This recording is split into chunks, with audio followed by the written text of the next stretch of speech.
Welcome to the Tech Egg. Don't get scrambled. Enjoy the video. You start by confirming you have site-level permissions so you can create a library and manage settings.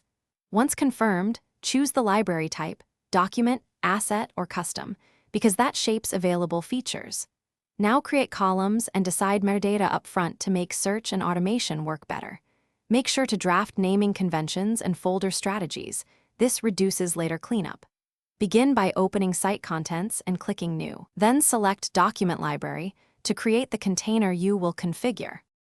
Once the library exists, you configure columns and views to capture the right metadata. Add choice, person, date, or lookup columns as needed.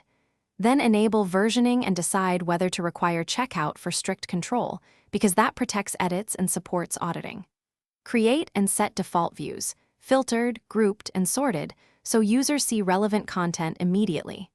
Finally, adjust permissions.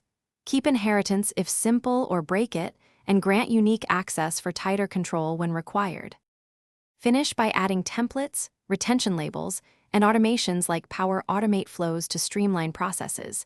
This makes the library a living system rather than a file dump. Next, communicate and train users on how to upload, tag, and use views so metadata remains consistent. Monitor activity and storage, and adjust quotas if necessary. If something goes wrong, first check permissions and whether versioning or required columns are blocking uploads, because those are the usual culprits and easy to fix. Thanks for watching. Consider subscribing if I helped unscramble your problems.